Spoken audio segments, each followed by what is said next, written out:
Hi, everybody. For those of you who don't know me, I'm Christine Reeve. I am the person who manages Autism Classroom and writes Autism Classroom Resources and the Autism Classroom News Store on Teachers Pay Teachers and the soon coming Special Educator Academy, which I'm really excited about. Katie, I'm glad you're here. High school, awesome. Um, awesome. Cross categorical in Ohio. Welcome, Josh. Welcome, Franny. Delaying your daughter's bedtime to watch. That's great.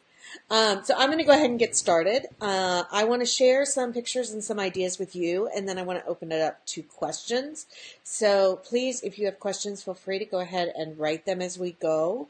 I want to show you some pictures because I'm using a different format today. If you can't see them, let me know. But I've used it before and it's been successful. So I just will have a hard time reading comments because they will overlap with the white slide. But I will know to look for them. So when I think about creating an organized classroom for individuals on the spectrum, students with significant disabilities, typically looking at, can anyone else not hear? Let me check. I'll do it on my phone. That'll be faster.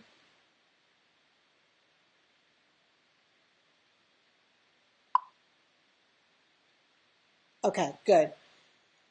Kim, I'm not quite sure what it might be then. Thank you, Franny, for letting me know. Otherwise, I would be sitting here talking to myself all night. Great. Oh, hi, Austin. Um, So when I'm talking about these classrooms, I'm typically talking about classrooms that are for students with low incidence disabilities, students in self-contained classes. But these principles they really focus on anybody. They can work in absolutely any classroom. But in a classroom that is self-contained for students with significant disabilities, students with autism, students with behavioral issues, any of those groups, the organization of the classroom becomes a learning tool, and it becomes a tool that keeps the students engaged, and it keeps the students on task, and it increases their learning, and it decreases problem behavior if we do it right. So my first step is always learning about the student.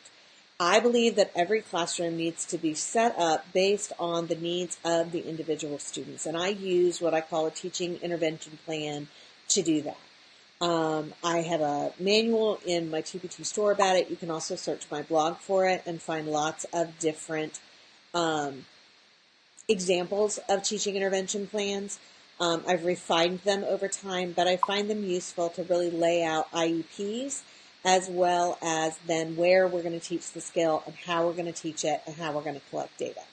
From that, I can then develop my schedule and organize the time based on the needs of my students. So if I have a lot of students who need a lot of socialization in larger group activities, I'm going to have more full class activities. If I have students who really need a lot of explicit instruction with a very small teacher-student ratio, then I'm going to have a lot more direct instruction kinds of things. Hi, Laura. Hi, Candace. Hi, Karen. I'm so glad you're here. Bree, it's good to see you. Karen. Awesome. Kim? Good. Kim can hear. That's good. From the schedule, so then I develop my schedule based on that. From my schedule, I then figure out what my physical space could be. Now, all of these things are going to happen pretty much at the same time. You have to learn about your students first, but then I create the schedule first because my schedule drives what needs to be in the classroom. Clearly, you're also limited by the amount of space that you have, the type of furniture that you have, so you're going to have to go and amend your schedule when you realize I can't have 5 independent workstations because I only have 3 tables left. So then we have to make changes to the schedule. Same thing with organizing the staff. When we go to do a class zoning plan, when I realize that I have a great schedule and I'm super psyched about it, as long as no one ever gets a break or gets to go to lunch, I have to go back and make changes to my schedule because that doesn't really work. And from organizing the staff, we then work on building classroom teams. And I'm not going to be able to go into all of these in a lot of depth, but I wanted to kind of cover that process because it's the process that I use when I put things together.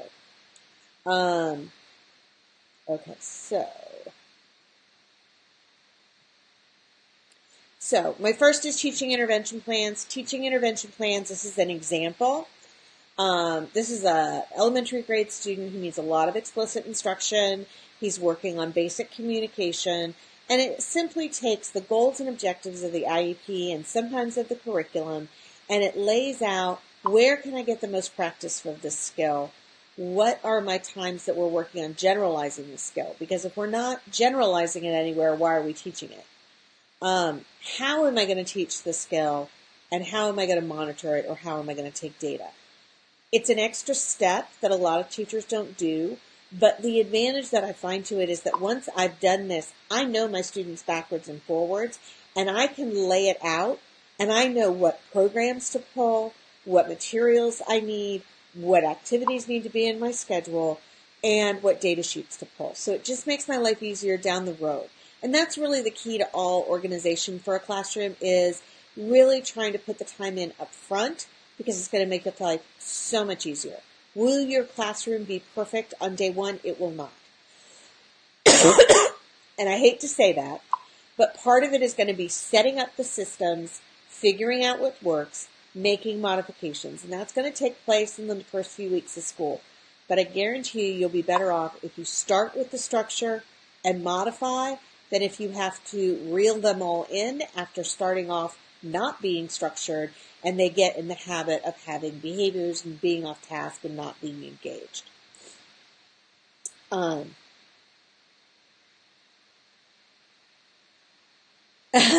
Yeah, Leslie says she literally looked at her room for 2 hours creating this physical space. There's no question. And chances are you'll probably rearrange it at some point, and that's one of the things that happens. So I start with the teaching plan.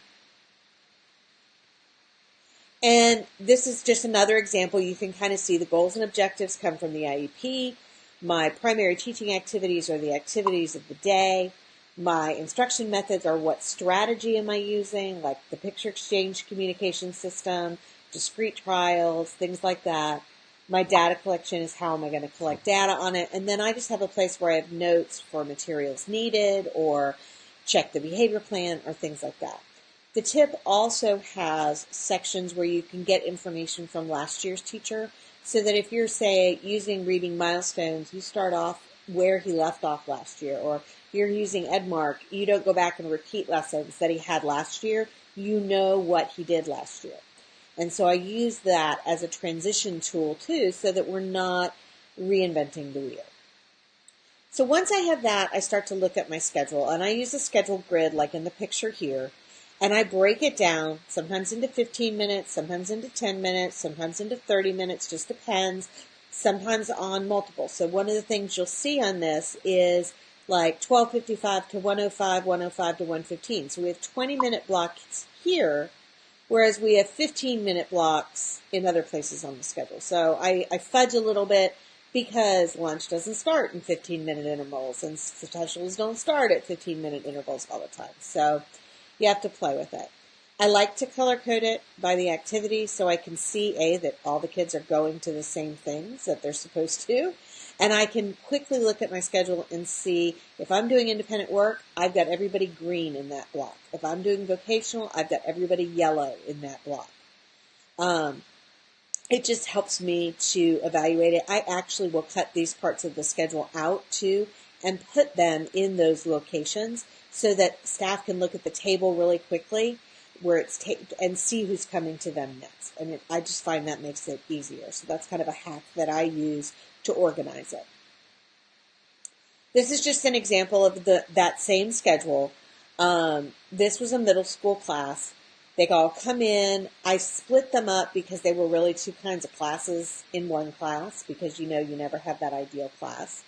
And so half of them would do cooking or gardening on different days. One day we'd do cooking, one day we'd do gardening, depending on the weather and things like that.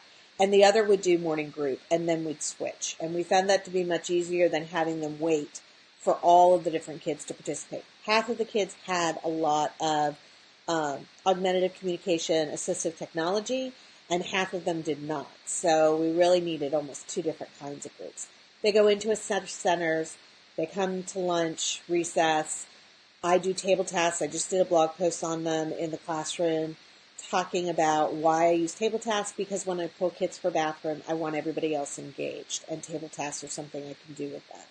They did a classroom job and a choice time, and then they switched. We went to specials. They had games, art, and books as afternoon leisure skills, which is really important for our secondary students, that we focus on leisure skills. For our younger kids, we often look at play and preschool. Leisure skills are a huge issue because our students with autism and significant disabilities don't know how to engage themselves and keep themselves engaged independently. It's also an opportunity to introduce some age-appropriate skills to keep them engaged, doing fun stuff instead of work stuff. Then they had snack, and then they went home. So I block it all out. I do it in pencil. Sometimes I have 5 versions, Monday, Tuesday, Wednesday, Thursday, Friday. Sometimes I do the staff schedule, and then I have to come back and make changes. So you just kind of have to know that as you go. Hi, Nancy. It's good to see you. Oh, Leslie, that's an interesting concept. Are you expected to use the schedule that the teacher gives you? Or is that just what they did last year so that you know what you can do this year?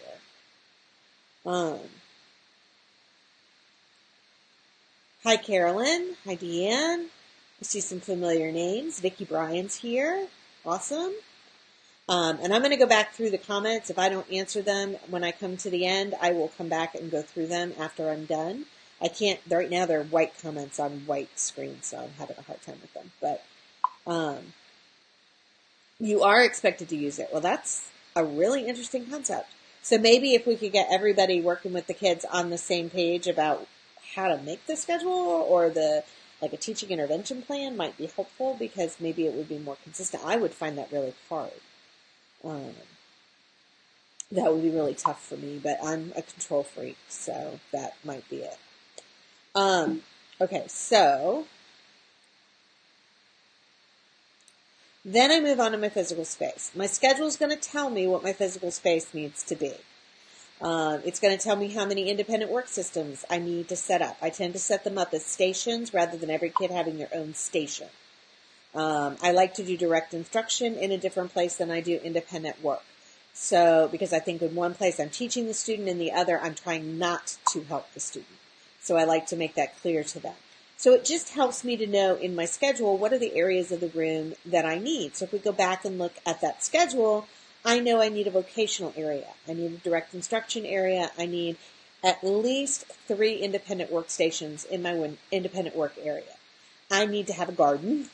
I need to have a cooking area, and I need it to be separate than my group area. I need to have choice time, which I'm actually going to write a post about in the near future. I need to have a book station, a place where they can play games, and an art place, which could be the same as the group place. It just depends. So it tells me what those areas need to be. Now, when I look at my classroom and go, can't have 3 workstations, don't have room, I'm going to have to go back and change the schedule, and that's the way it goes. 3rd and 5th grade students. Hi, Karen. Hi, Tanya.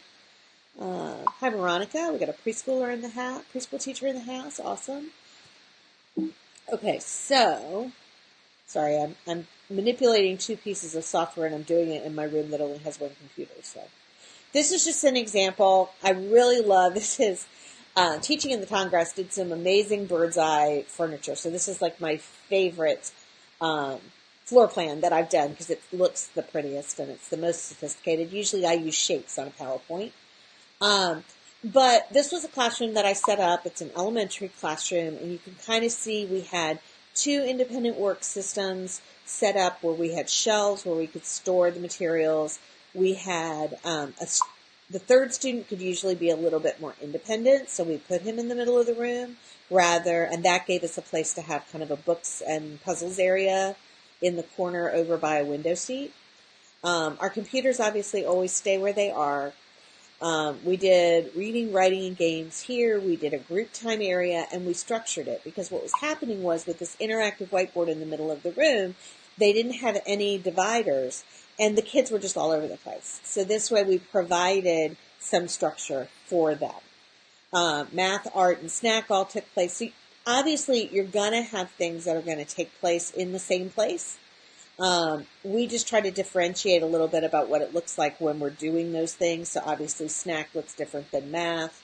I just can't have the same thing going on in two times. You can see the feet on the floor, or the things we put on the floor where the student schedules are.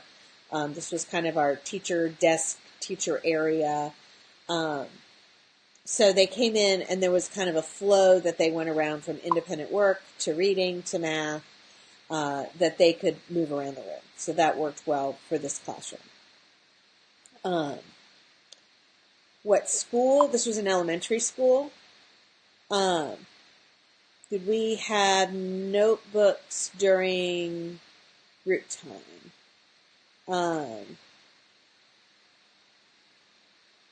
This school system? This school system was in Tennessee. And it was a number of years ago.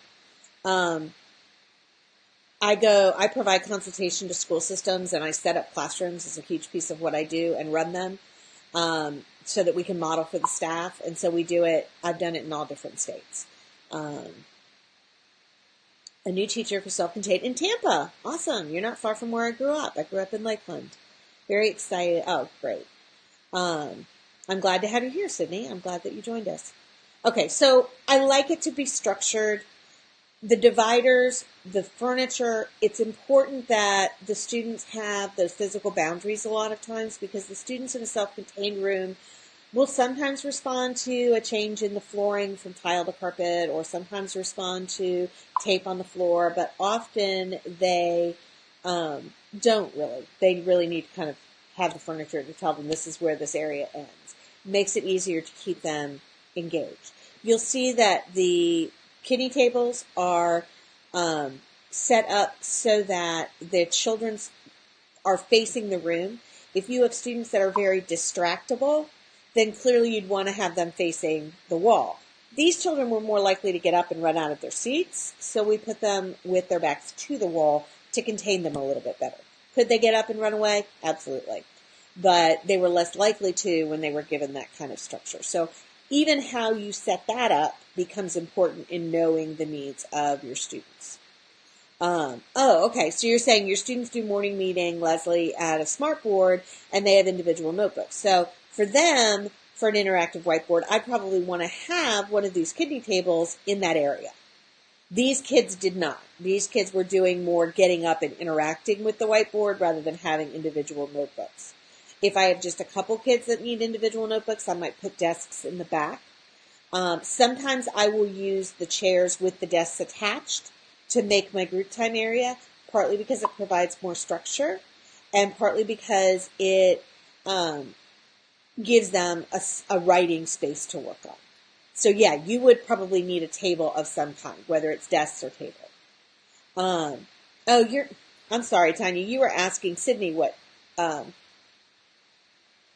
what school they were in. I apologize. Okay, so you're in Palm Coast. Welcome, William. Okay, I'll go back to doing what I do. You guys go back to doing what you do. I'll go back to talking and not trying to read comments on white on white. It's not working for me right now. Okay, so you can see kind of this is obviously extremely set up. It doesn't look like this when the kids were there, but we used these sponge dividers that I absolutely adore because they're very solid, they're very steady, they absorb noise, and they can be bent into curves, which I sometimes need because, sometimes my dividers don't need to be straight. And they're low so I can see over them and supervise. This was their independent work area. And again, I like to put an independent work area where they're facing the wall so they're not that distracted. But again, if I have students that I have problems keeping them in that area, I'd probably turn them so their back was to one of those shelves because it just keeps them a little bit more contained. You can see the strips of Velcro where we used to have the schedules before we moved them. And I like having shelves in independent work because I can keep the students' materials on them. And you'll see that the shelf piece is on the left, and that's because in independent work, we go from left to right when we work. So once they get to a point where I don't have their work on their desk, I want them to learn to take it from the shelf from the left, complete it, and put it in a finished basket on the right, and the finished baskets are missing in this picture. I use a lot of visuals in these classrooms, and so one of the things that I often do, and I often forget it, and then the children are all over each other, older and younger, when they're lining up. So I use feet on the floor. For older students, I use shapes on the floor, or just colors on the floor, or numbers on the floor. If you have carpet sit spots, you can buy, if you're not allowed to put packing tape on the floor or the carpet. And they're really very solid and they stay. I love them. We often use, before we had sit spots, and especially on tile, we use Scotch packing tape because it is the most durable packing tape I've found. And it's amazing when I do this because I put the feet down on the floor and I think to myself, I'm using paper as a behavior management strategy. This is ridiculous. But every time I set up a class, I forget to do it, or it's one of the things that kind of falls to the end and we don't get it done. And the students are just crazy in line. And I put the feet on the floor the next night and boom, they're all standing on their feet. They're not getting into each other's stuff. It's amazing. This is actually a preschool class. I also will sometimes put feet side by side if I want them to walk in buddy style. Obviously, you're going to have your visual schedules, so you may have individual schedules, which is what you see here. I will often start students with their schedules on the wall. This is one of the things that I feel we have to have before school starts. Okay, did you lose me? I'm afraid that you lost me.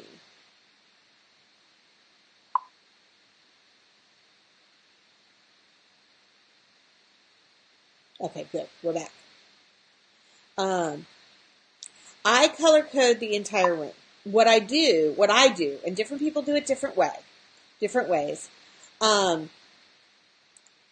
set it up so that each student has his own color. And I do it even with older students, so that, and it's depending on the level of the students. I find it easier for the staff. It's easier for the students, but it's also easier for the staff. I can see who's getting their schedule, who's not checking their schedule right, because I can glance over and see yellow, all the pictures are still there, we're halfway through the day, we have a problem. And I don't have to be able to see their names from across the room, which becomes increasingly difficult as you get older, or at least as I get older. So I do color code. So their textbook would have the same color, not necessarily the same color visuals, but it would have a color on the notebook itself if they're using a PEX system.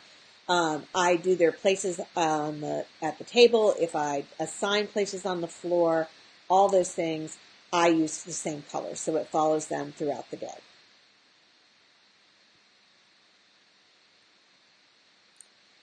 And this is just, I think this is on my blog somewhere, but I tried to really kind of say how I decide what kinds of schedules to use. I use picture symbols as my default starting point. So the ones I just showed you are actually in my store with different backgrounds. They're all color-coded. Some of my students will need written visuals. And so for them, I might have visuals that have the written word on them. Some of them have small pictures, but they might still be color-coded. And they might still go and actually take them off of Velcro and check in someplace with them before I get to the point of just giving them a sheet with a written schedule on it. I start with picture symbols. I usually start with them on the wall. I had one classroom that we started with putting them all on notebooks, thinking that the kids really needed them to be portable, thinking it's too many transitions to go to the wall, get their schedule, and go to the activity. I want them just to go from activity 1 to activity 2. It was a nightmare. Don't put all your students on notebook schedules unless you know that they all can manage them on their own.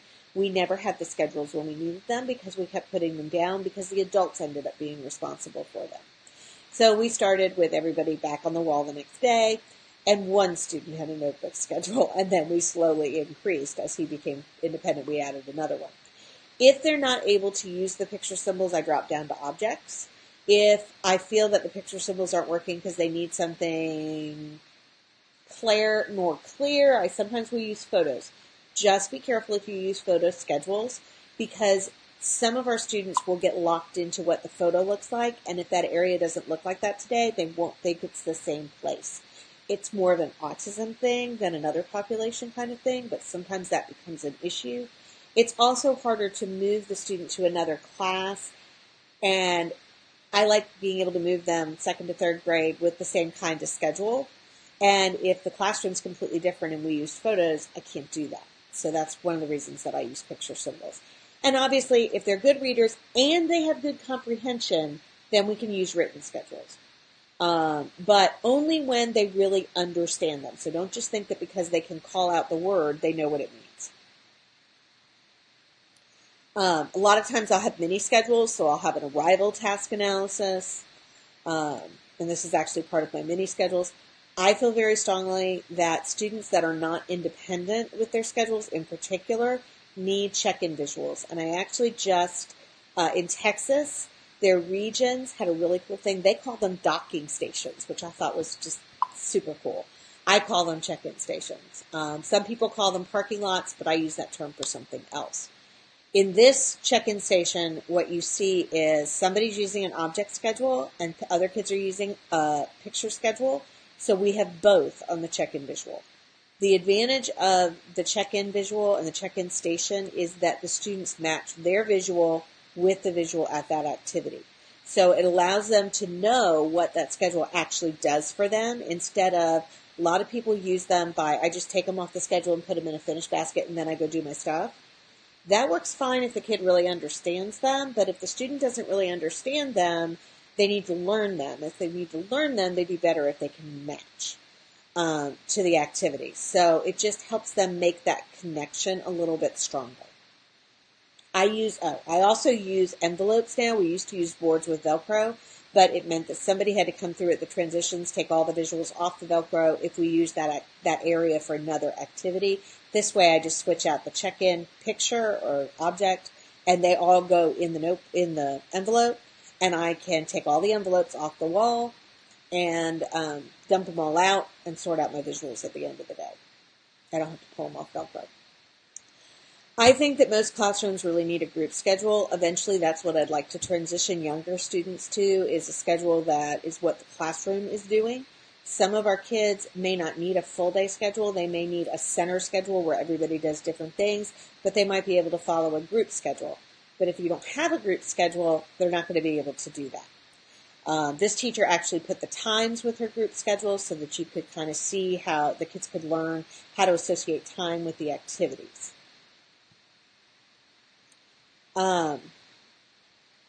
Leslie, I don't color code task boxes by the student color because I use task boxes for different students. So the same task box will serve different students. What I do is in my independent work area, I have color-coded visuals in that area with each student's name, so I know which students sit at which desk or which station. And so I use the color coding that way. I do sometimes color code task boxes by type of activity, but I run into problems when things have fine motor and matching or things like that. That gets a little tough. So sometimes I do that, sometimes I don't. Hi, Sarah. It's good to see you. Whoops. We're back to the wrong thing. Okay, back to... So I think a group schedule is important because that's what I want students to transition to in a general ed setting. Because if I could just put a group schedule up on their high school classroom wall, then they're going to be able to follow it more easily. And then they can follow that. That's awesome. I make sure that we've got stop signs and finish signs at the beginning of the year because when I find out that I've got a kid obsessed with the computer or I've got a kid who runs, those become times that things that I could put a stop sign on the door, a finish sign on the computer. It doesn't stop every student every time, but it is amazing how well it works. Occasionally I have a kid who walks up to this finish sign, takes it off the computer, sits down, and starts working, but it's rare. Most of them get the concept when they see a stop sign or a finish sign that that's off limits right now. For those kids who have that, I put a box over the computer so they can't get to it. I also use visual cues for adults. These cards, the one that says arrival and departure targets, are actually ones that you can download free from my blog. And I use them to remind all the staff what we're working on. So what are we working on in arrival and departure? So what skills are we supposed to be really focusing on during that time besides getting the kids in and out the door? The picture on the left, you see the students' names. Their reinforcers are next to them. Independent 1, independent 2. That quiet visual in the middle of that whiteboard, not for the students, for the staff. So that we all remember. It's not just them, it's me. We all remember not to talk to the kids in independent work because we want to be able to fade ourselves out. So we use all nonverbal prompts when we teach independent work. And so sometimes all of us need a reminder that we shouldn't use verbal prompts. So that was our cue for that. Mini schedules, it might be a mini schedule for different activities going into inclusion. So what you see in the far left is a notebook that kids might take to inclusion with mini schedules. It might be helping them know what to do during PE, and that's what you see in the middle. Or it might be, this is an older student's schedule for I go to my locker, I change my shoes, I get my books, I put my backpack in the locker. Those of you in Florida don't understand change your shoes. In the north, they actually have like boots and things that they have to do. It's a real pain in the neck. However, I was able to teach dressing skills a lot better when I was there. They turn in their homework, they hang up their coat, they put their lunchbox away, and they go to their desk. So that's their morning routine so that they're able to manage their own materials more effectively without help from us. I have a lot of first then schedules. I Velcro them to everything in the room, along with a bunch of visuals that I might use with them. I have my independent work visuals and my independent work centers set up. This is actually from one of my one of my structured work starter kits. And it's got the visuals of the schedule of the task, the what's next reinforcer. I put the students' names on the table to tell me who's going to be at that set of tasks. Because when I don't know yet what they can do, I'll have a high set and a low set, or a high, a medium, and a low set, and I'll estimate where the kids need to go. And then we'll switch it up when we know what they're able to do, and we'll individualize it more. But when I start the year, I don't usually know that. They match the schedule to the task, they do it, they put it in their finished basket. And this is actually two systems set up side by side.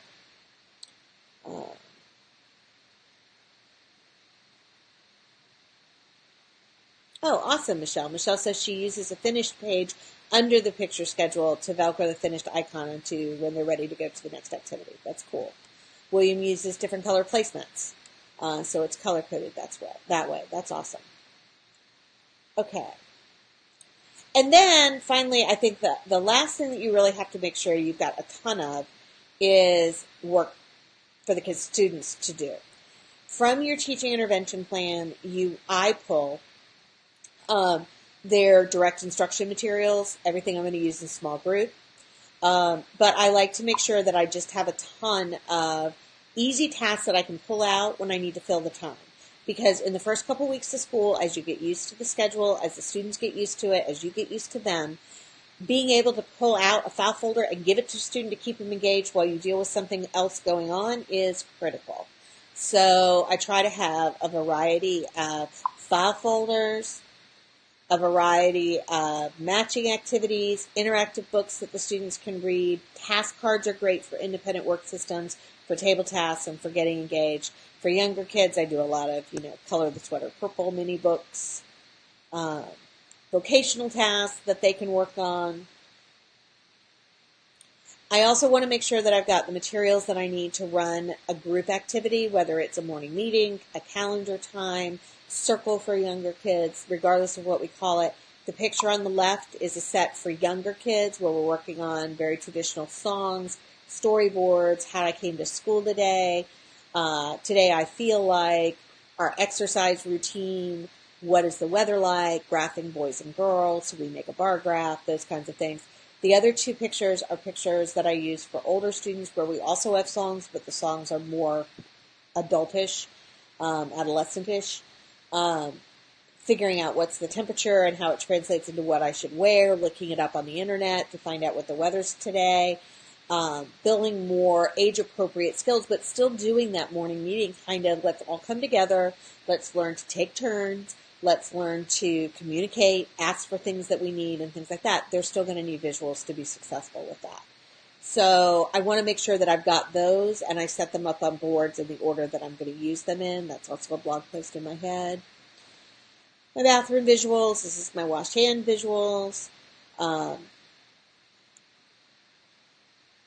And then finally, I figure out how I'm going to use the staff and how we're going to work the staff, and I do that using a zoning plan. And a zoning plan is really just a schedule for the staff. But one of the things that it does is it sets it up so that instead of saying you're with A, sometimes my zoning plan is you're with A and B, you're with C and D. You're with Bob and Sue, you're with DeAndre and Kai. But sometimes it's more efficient to say you're in this area, everybody who comes into your area, your responsibility. And this is an example of that. You're the direct instruction zone. When they're in direct instruction, you're responsible for them. You're in the independent work zone, which is also the reinforcer zone. And it's also the scheduled checking zone. So when anybody comes into that zone, you're supervising them. And then our group activity zone. So this was actually a rotation in a classroom. And we use our person who's supervising independent work to also supervise our transitions a lot of times, and that's how we set it up. So our zoning plan outlines how you're going to transition from place to place. And this is just an example. I also zone in the time that the students aren't there, if the staff is there when the students aren't there. I know many of you have staff who come with the kids and leave with the kids, and that is not unusual. This is an example of a zoning plan where at arrival and breakfast and choice, the teacher's setting up table tasks. An aide is greeting the students and picking them up, bringing them to the room. And another aide is helping them make a choice, have their breakfast, and then get engaged in choice time. So that's kind of how we worked out our zones for that. Okay, so that brings me back to just me where I can see my comments. The file folders that I showed you are all on TPT in my store. If you have any problems finding them, let me know, and I'll be happy to send you a link. Puerto Rico, I'm so glad you're here. How many assistants are needed to implement zones effectively? It depends. I've done zones with 2 staff. I've done zones with 6 staff. The number of students, the number of staff that you need depends on the needs of your students and the numbers of your students. So it just really kind of depends. Hi, Jen. I'm glad you're here. What other questions do you guys have? I'm going to scroll back through now that I'm not white on white with my schedule. Where can you get the dividers? I actually have a link on them. You can find them on Amazon, but I will try to come back and put a link of where you can buy them from the company when I finish up here.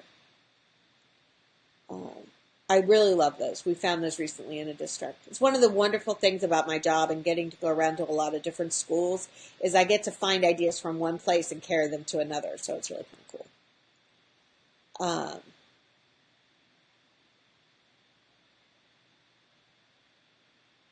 I hope this makes this process smoother too, Karen. It's the hardest thing probably that you'll do all year is trying to figure out how to schedule. Savannah, awesome. Okay, questions that you guys have. Karen, why are you mad? What did I miss?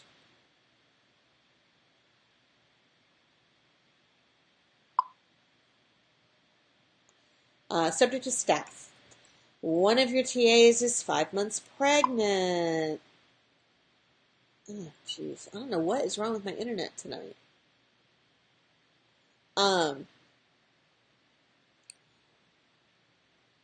Considering that your students are aggressive, I would say introduce her, and Bree may have some ideas about this. Um, that might help because she was pregnant. I would say maybe a social story would be a good thing to use and just talk about, she has a baby and we have to be careful. And then I would just zone her in places where I would expect less aggression. So if your student's aggression is more related to work tasks, I might give her more of the independent work kinds of stuff, so that you can kind of do that. The zoning sample and the zoning plan, there are some examples on my website, on my blog, autismclassroomresources.com. If you just search, there's a search bar in the top right corner. If you just type in zoning, you'll find things. I also have a building classroom teams manual in my TPT store that has a lot more examples as well as kind of a walkthrough of how I actually set it up. So I've got tons of examples on the site. You don't necessarily need to buy the manual, but they're all in the manual along with more. I think my classroom vision is there and things like that about how to work effectively with staff is in my store. Other questions? I'm cutting out. Yeah, it keeps saying that the HD is deactivated, and I'm not quite sure why because my internet should be fine. I should have redone the modem before I did this. All right. If you have more questions, please feel free to put them in the comments, and I will come back and read them and give you feedback after I eat dinner. And if you have any resources that you want to find, please don't forget, sale on TPT ends tonight at midnight Eastern. So make sure if there's anything you want to buy, you use the promo code, which I always forget, and you will get 25% off everything in my store until midnight. I only do these 4 sales that we do through TPT. They're the best deal that you'll get, and so it's a great time to stock up. If you are on the list for the Special Educator Academy updates, I will be sending one out later this week as I really get started on that site now that I'm back from vacation. It will be a place where teachers can communicate with each other, support each other, get access to training. My full Organizing Classrooms training is actually going to be the first thing that I put up there. So there will be ongoing opportunities for online training within that membership site. So I will put more up on the blog and Facebook post about that in the future, but you can, if you let me know you're interested, I'll give you the link for the sign up to get both surveys about what you want in the site as well as information about how it's coming. I'm hoping that it will open for a full open on September 1st. Promo code to get the extra 5% is BTS 2017. It's all over the site. Hopefully you can't miss it. So yeah, the live feed keeps buffering. So I'm going to say goodbye. I will check comments when I finish dinner and answer anything I can. And I hope to see you again in a live session soon. Bye, everybody.